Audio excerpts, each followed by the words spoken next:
Hola, buenas, bienvenidos a este nuevo video en que vamos a mostrar la aplicación práctica de lo que hemos revisado sobre expresiones de búsqueda en distintos recursos electrónicos donde podamos consultar bases de datos. El primer recurso que vamos a revisar es esta base de datos que se llama PubMed. Ustedes seguramente la han escuchado alguna vez o la habrán escuchado como PubMed/Medline o la habrán visto tal vez en de esa forma en algún artículo científico que han tenido que leer, que han utilizado o que han consultado esta base de datos. Esta base de datos es la más grande del mundo y para que ustedes se hagan una idea, ellos estaban ya publicando eh, en 1800, mientras más o menos que nosotros hacíamos la revolución para liberarnos de los españoles, eh, ellos ya estaban publicando los Index Medicus, que eran unos libros que resumían los artículos, o que más bien mostraban los resúmenes de los artículos publicados en Estados Unidos.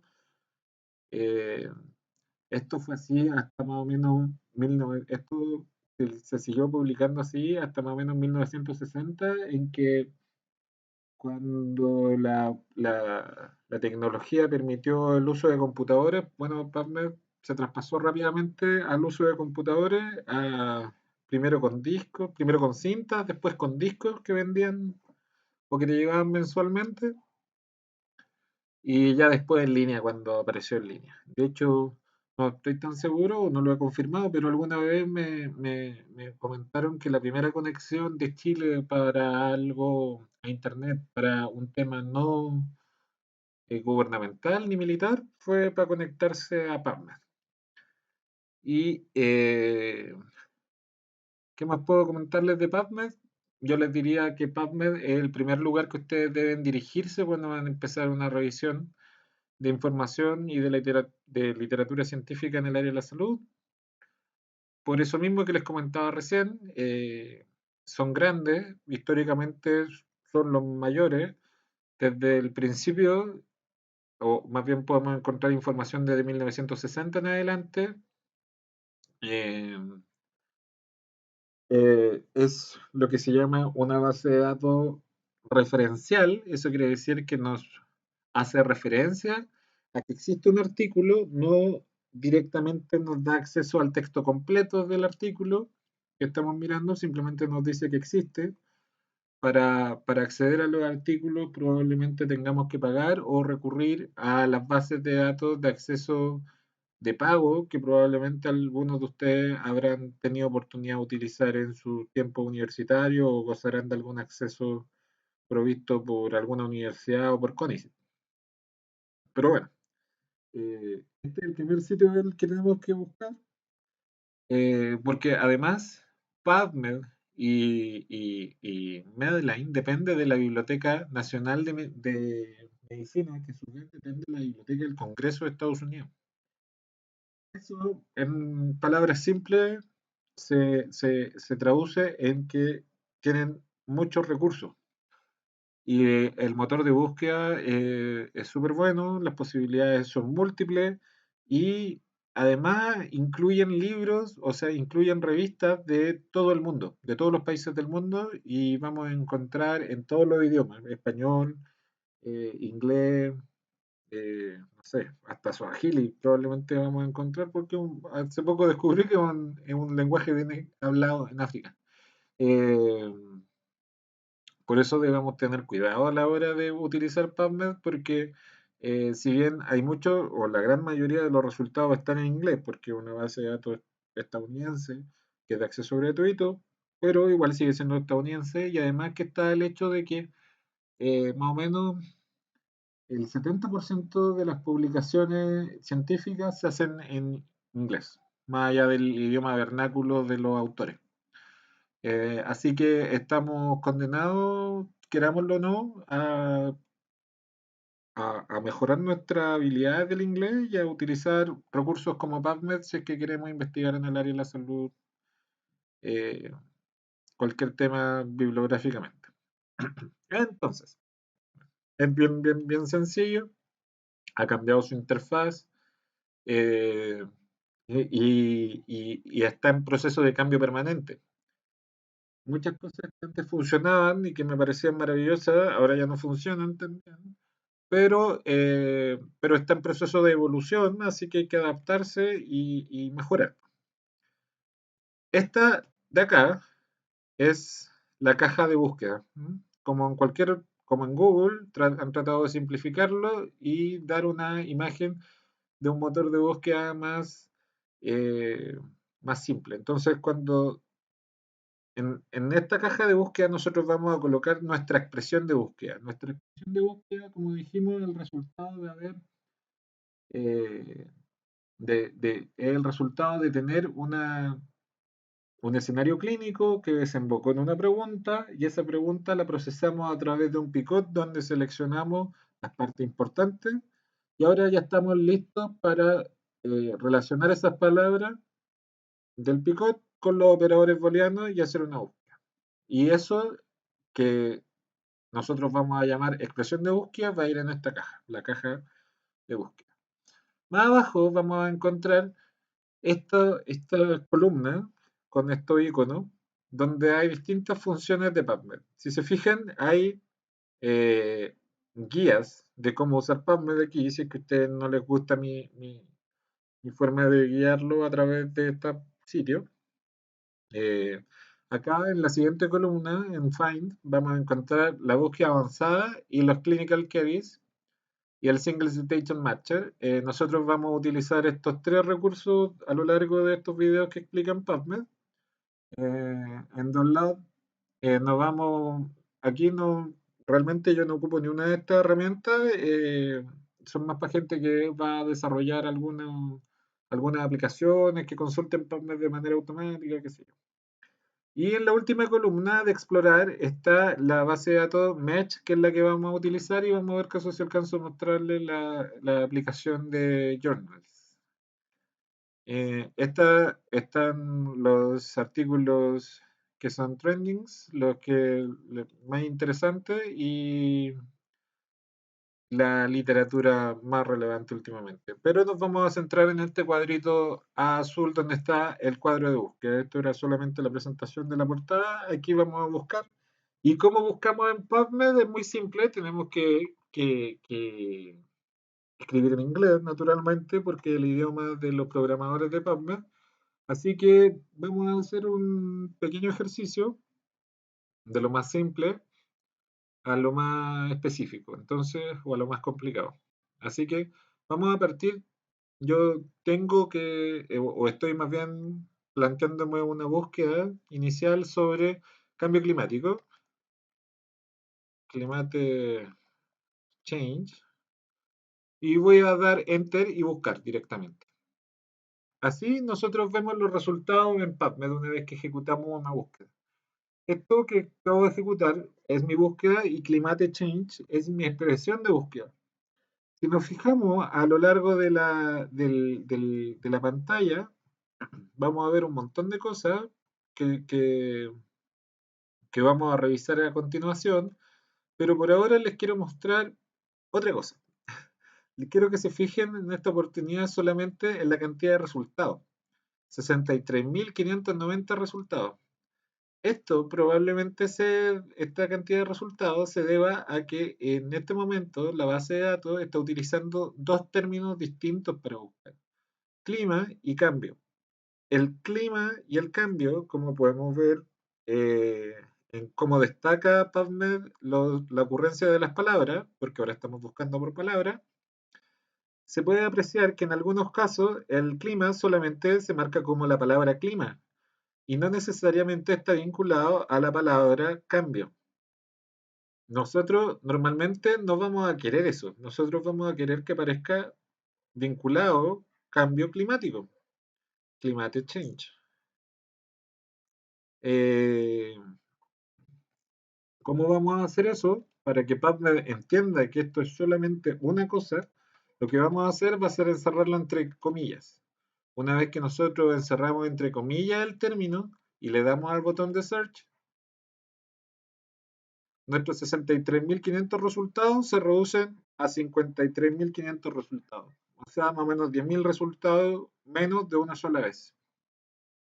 Ahora, lo que correspondería hacer sería vincularlo a los demás términos de mi picot, ¿m?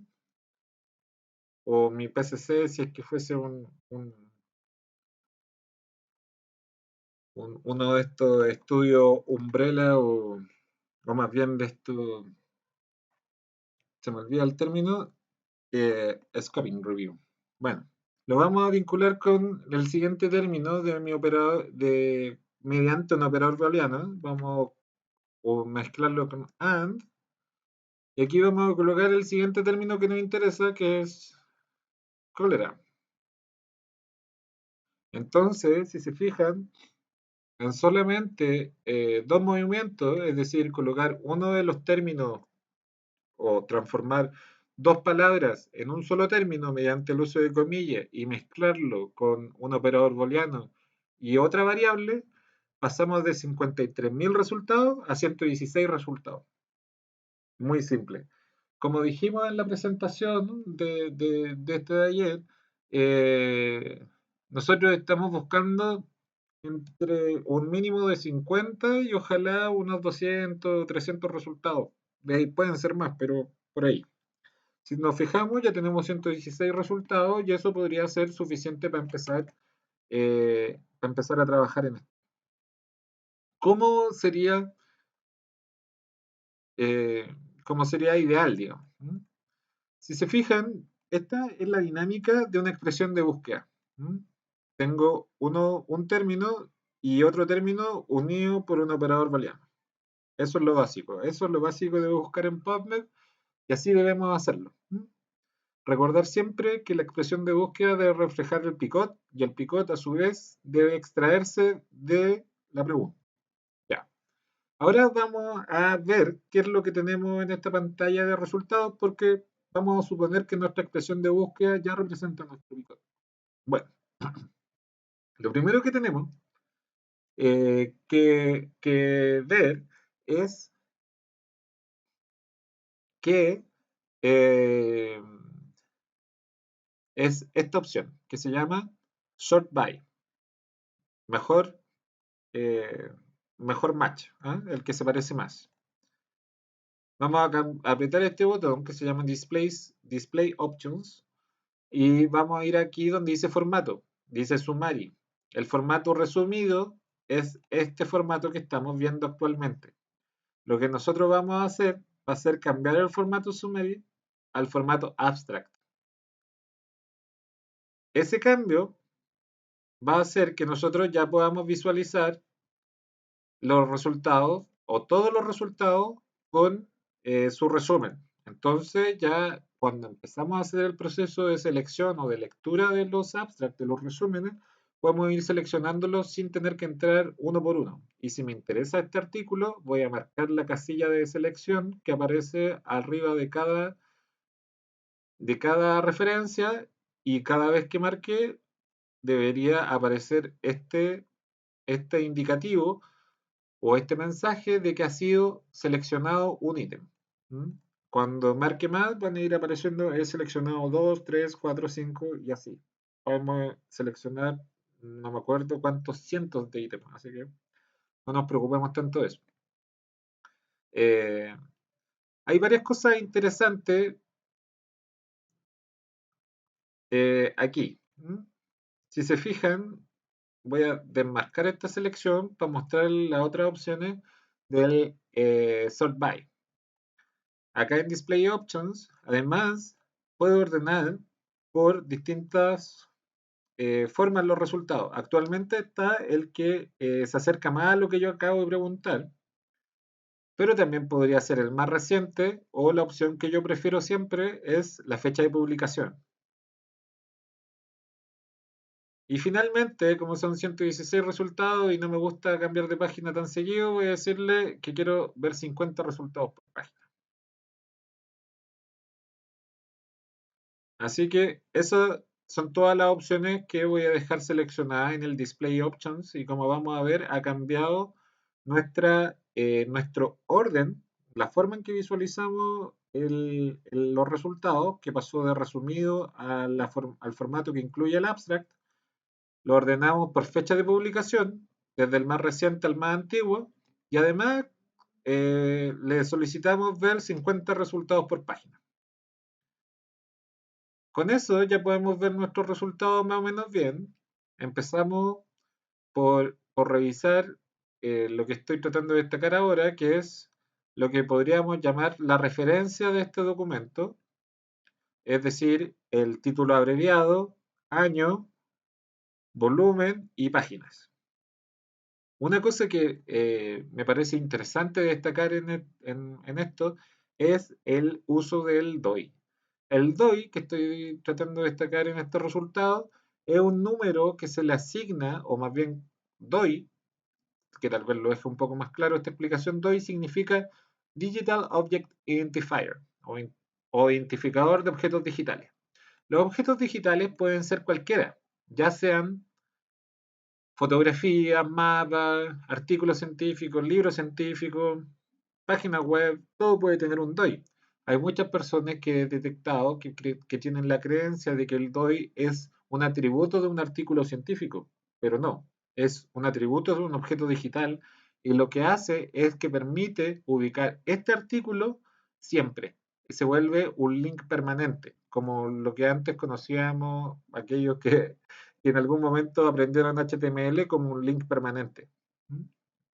Eh, Además, nos dice que fue publicado antes de su fecha de publicación. Más abajo vamos a encontrar el título del artículo. Si nosotros pinchásemos este artículo, nos daría algunas otras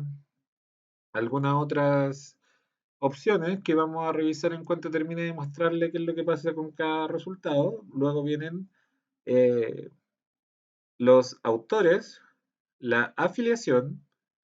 Esto de la afiliación, para aquellos que no sepan, es donde trabajan las personas, que los autores de este artículo, y corresponden a estos lugares de trabajo. En Inglaterra, Noruega, qué sé yo, y probablemente por ahí, o en el mismo cuerpo del texto, aparezca quién es el autor de contacto, el autor de referencia. Entonces, supongamos, ¿por qué les muestro esto? Porque supongamos que ustedes en este artículo encuentran una herramienta estadística o se dan cuenta que estos autores utilizaron una encuesta que les gustaría utilizar a ustedes, una herramienta, una técnica o cualquier cosa, una base de datos probablemente. Bueno, yo les sugiero contactarse con los autores y estos autores probablemente les van a dar una buena acogida a lo que ustedes les pidan, así que no está de más utilizar este recurso cuando ustedes quieran acceder a la información. Luego viene el resumen, recordar que el resumen eh, debe ser un resumen que sea, digamos, lo más parecido al contenido del artículo. Lo mejor, yo les sugiero a título personal que si ustedes van a hacer un artículo, una tesis o cualquier cosa que deba llevar resumen y ustedes son los autores, les sugiero que ustedes no hagan el resumen y que se lo pasen el documento a otra persona para que le haga el resumen. ¿Por qué? Porque muchas veces los autores hacen los peores resúmenes, ya que no son necesariamente estos resúmenes un reflejo del contenido del artículo, sino que incluyen potencialmente información que el autor considere relevante o interesante de mostrarle en este primer vistazo del artículo.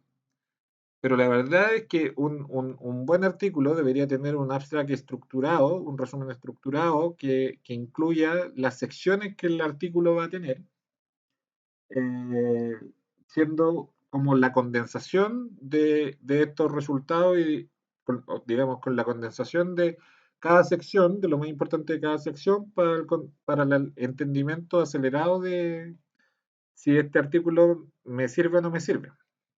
Luego viene esto, que son los keywords, las palabras clave, y el link al proveedor de esta información. Este link es quien me vende la información. Cuando yo entro a un título, a un artículo directamente, Se me va a presentar de forma similar, la misma disposición, referencia, título, autores, afiliación, abstract. También en este lado voy a encontrar los links al texto completo. Y más abajo, algo que puede llegar a resultar bien interesante, las figuras y artículos similares.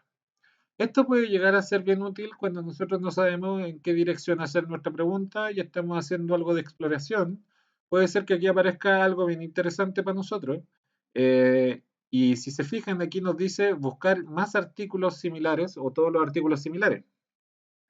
Más allá de eso, podemos ver las referencias que haya utilizado este autor y a través de esas referencias buscar tener acceso al contenido que él tuvo para ver caso si su información realmente es tan válida como pareciera ser.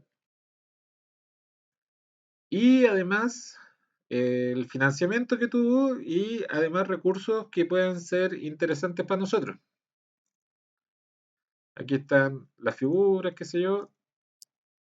Y con esto podemos decir que ya vimos lo que nos interesa de un resultado único. Voy a volver atrás a ver los demás resultados y otras cosas que nos pueden parecer interesantes. En la columna del costado que estoy tratando de destacar, vamos a encontrar los filtros y alguna otra información de interés, como es este gráfico. Si se fijan, este gráfico parte desde el 91, que es cuando, si se fijan, en el 91 hay un artículo publicado de cambio climático y cólera, y han ido aumentando con el tiempo. Esto a ustedes les puede servir como una referencia visual, caso si el tema que ustedes están investigando está o no está en boga. Si ustedes son autores o pretenden ser autores, este tema de que cómo va la investigación en su tema es súper importante, porque como ya les decía, nosotros en el Instituto de Salud Pública tenemos una revista que es una revista científica, digamos, evaluada por pares, y bueno, lo que nosotros estamos buscando es lo que les interesa a los lectores, y lo que les interesa a los lectores se investiga más. Entonces podemos ver una tendencia sobre la investigación en este tema, porque probablemente se esté publicando más, pero además porque esté siendo un problema real en este momento, a diferencia de lo que era el 91. Que si bien el cólera tal vez se veía afectado por las temperaturas, la conciencia del cambio climático ha hecho que la investigación se relacione más. Bueno, eso como un dato general y que a través de esta, ¿cómo es que se llama? De esta gráfica, nosotros podemos ir eliminando resultados y haciendo que nuestro tiempo de revisión retrospectiva cambie. Hasta el 2017, hasta el 2010, queremos solamente los últimos 10 años y así. Luego nos pregunta por la disponibilidad del texto. Queremos que el texto al menos cuente con abstract, free full text o full text. Cuando nosotros estamos en un ambiente académico, normalmente vamos a contar con algún tipo de acceso, ya sea la universidad que sea, va a tener algún tipo de acceso contratado, pagado, digamos, a las bases de datos de texto completo, que es donde vamos a encontrar los textos completos de que estamos revisando. Eh, Así que probablemente si estamos en ese ambiente no nos debamos preocupar de esto, de marcar ninguna de estas opciones. Otra cosa es eh, el free full text. El free full text o seleccionar la opción de texto gratuito, eh, de texto completo gratuito, nos puede funcionar bien cuando nosotros supongamos que tengo que hacer un informe o necesito avalar una postura que estoy dando y necesito simplemente conseguir una referencia que avale lo que estoy diciendo y no sé, estoy trabajando desde mi casa y necesito hacerlo para mañana y hoy día es domingo. ¿Eh? Tengo que entregar mi informe el día lunes y hoy día es domingo, son las 4 de la tarde. No voy a perder tiempo y voy a buscar el free full text. Muy bien, en esa opción funciona bien. De otra forma, marcar la opción de free full text solamente nos va a generar problemas porque en el fondo estamos generando un sesgo. Un sesgo en la calidad de nuestros resultados y eso no es positivo, es más bien negativo, así que lo vamos a esta parte de la disponibilidad del texto en general, vamos a decir, no vamos a marcar ni una opción y si no tenemos acceso a un texto que nos pareció interesante en una revisión, lo vamos a mencionar. Nos decimos, seleccionamos 70 artículos a lectura de texto completo, de esos solamente pudimos acceder a 50 y los otros 20 no tuvimos acceso, pero estos son.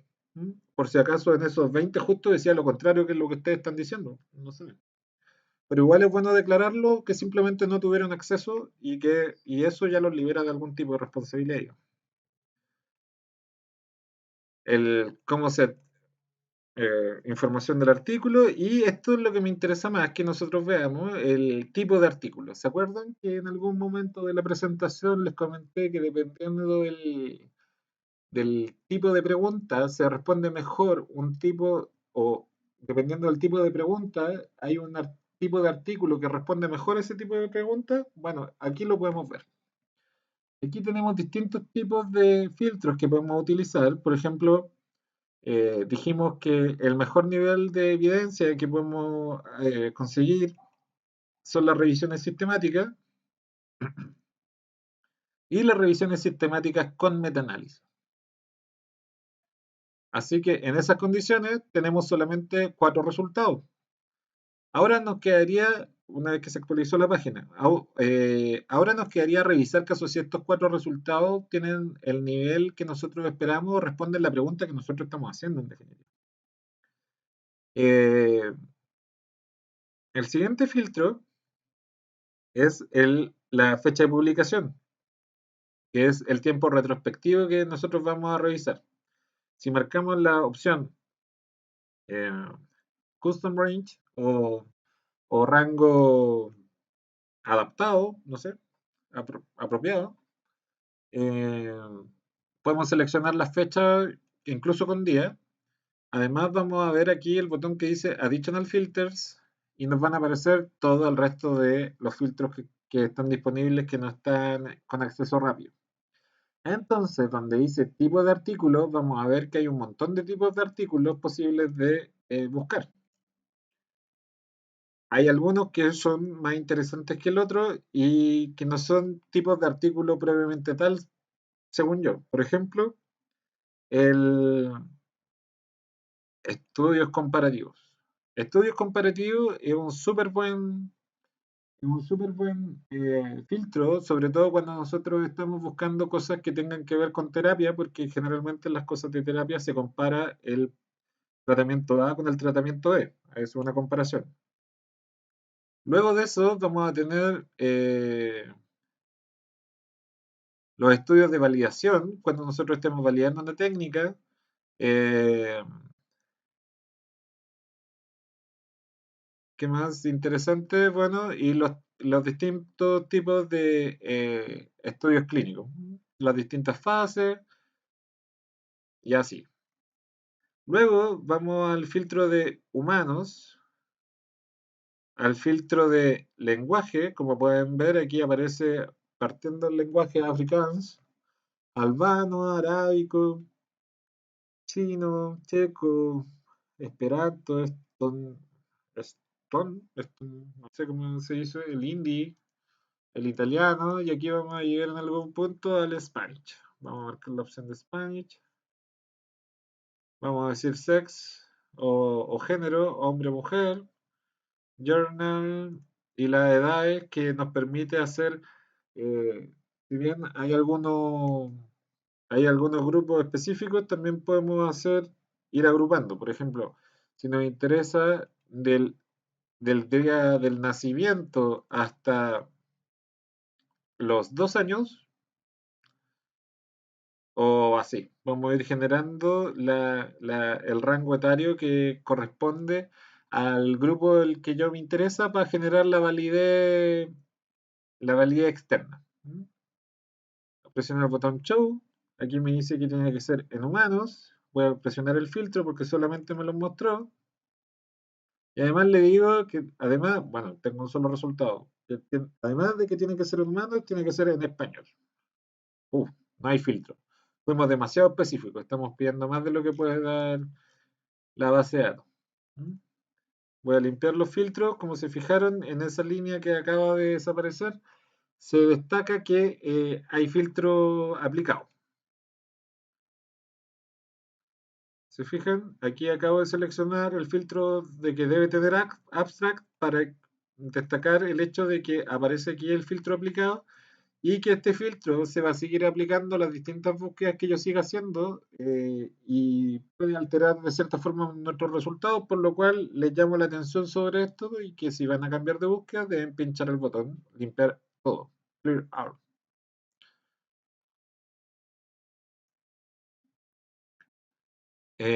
Además de eso, una vez que a mí me interesaron he seleccionado los artículos que me interesaron, puedo hacer varias cosas. Voy a usar el botón Send to, enviar a.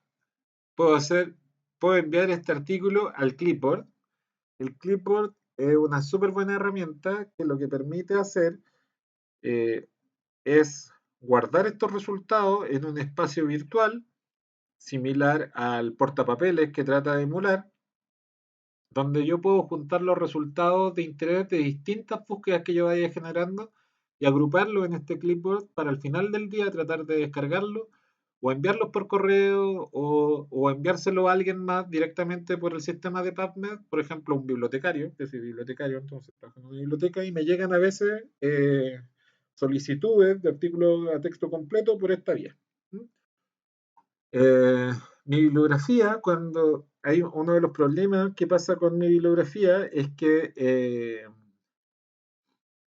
está pensado para solucionar el problema de que hay autores que durante su vida activa como autores o que publican información cambian de nombre. Supongamos mi nombre, yo empiezo a publicar como César Conejeros. Me doy cuenta al pasar del tiempo que hay otro investigador bibliotecario que se llama César Conejero en Colombia y ya tiene muchos más años que yo publicando, así que es mucho más conocido. Así que yo voy a empezar a firmar, después de 2 años publicando, constantemente, voy a empezar a firmar mis artículos como César Conejeros F. Ese cambio, PubMed no tiene como saber que son dos personas distintas y la idea de mi bibliografía es que uno vaya asociando sus artículos para que PubMed pueda saber. Además existe la opción de colecciones. Uno puede guardar este artículo en una especie de colección virtual, que uno debería visualizarlo como una especie de estantería en la cual uno puede ir juntando de forma permanente, para siempre, los artículos que haya utilizado o que haya guardado en esa colección. Mis colecciones generalmente se tratan sobre las búsquedas que estoy haciendo, pero si ustedes lo pueden visualizar la utilidad de esto, mejor cuando uno se imagina que está haciendo una tesis o está haciendo una investigación. Entonces voy a hacer una colección que se llama Introducción. Y ahí voy a y ahí voy a dejar todas las referencias que estaba utilizando para la introducción. Después viene el problema. ¿Qué sé yo? Voy a hacer el problema en todas las referencias que utilizo en el problema. Y un gestor bibliográfico. También puedo enviar a un correo electrónico. Aquí me dice inmediatamente, me pregunta a qué dirección de correo electrónico quiero enviar, la selección total, el formato, le voy a poner abstract, le voy a decir que además quiero que incluya los datos del match, los datos de búsqueda, y una vez que confirmo que no soy un robot, puedo enviar este correo. Y además puedo usar la opción salvar. Salvar me dice qué tipo y lo voy a salvar en formato abstract. Cuando creo el archivo, me genera un bloc de notas con toda la información que está en la pantalla. Ya veré yo cómo utilizo esa información del bloc de notas. Esto, estimados, estimadas, es lo que les quería mostrar sobre PubMed. Este es el uso básico, lo más simple que podemos hacer en PubMed. Nos vamos a ver enseguida eh, en otro video para explicar la función de la base de datos Mecha y la búsqueda a través de contenido. Eso. Muchas gracias por su atención.